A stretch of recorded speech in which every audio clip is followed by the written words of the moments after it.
داڑھی رکھنا کیوں ضروری ہے کہ 1,24,000 انبیاء نے رکھی؟ تمہارا روٹی کھانا کیوں ضروری ہے؟ کوئی دلیل ہے؟ بھوک لگی ہے نا، یہ بھی سنت رسول ہے۔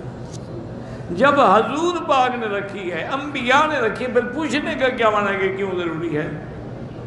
اگر ضروری نہ ہوتی یا حسن و جمال نہ ہوتا، اللہ انبیاء کو داڑیاں ہی نہ دیتے۔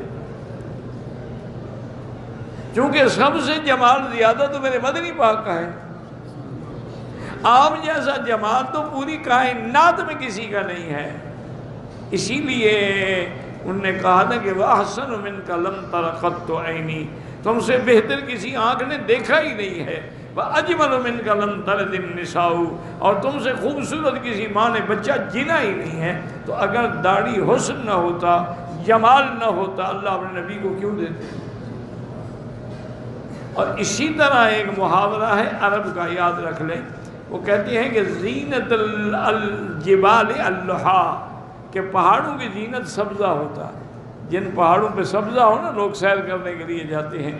وہ زینت الرجال اللحا، اور مرد کی زینت داڑھی ہوتی ہے۔ وہ زینت النساء الحیا، اور عورت کی زینت اس کا حیا ہوتا ہے۔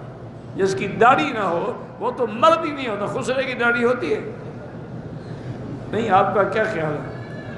عورت کی ہوتی ہے؟ تو آپ اگر مرد سے خسرا بننا چاہتے ہیں، تمہاری مرضی، ہمیں کیا تکلیف ہے؟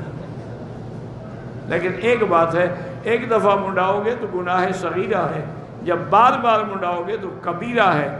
جب کبیرہ بار بار کرو گے تو انسان فاسق بھی ہو جاتا ہے، فاجر بھی ہو جاتا ہے۔ اس لیے داڑھی منڈانے والے کی نہ اذان جائز ہے، نہ اس کو امام بنانا چاہیے۔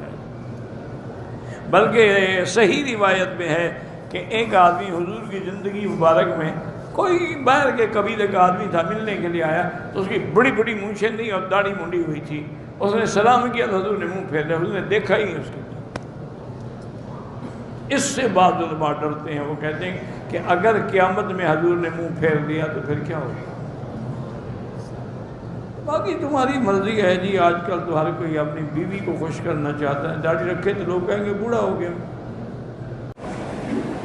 داڑھی مونڈنا بالکل حرام، اس کا پیسہ بھی حرام۔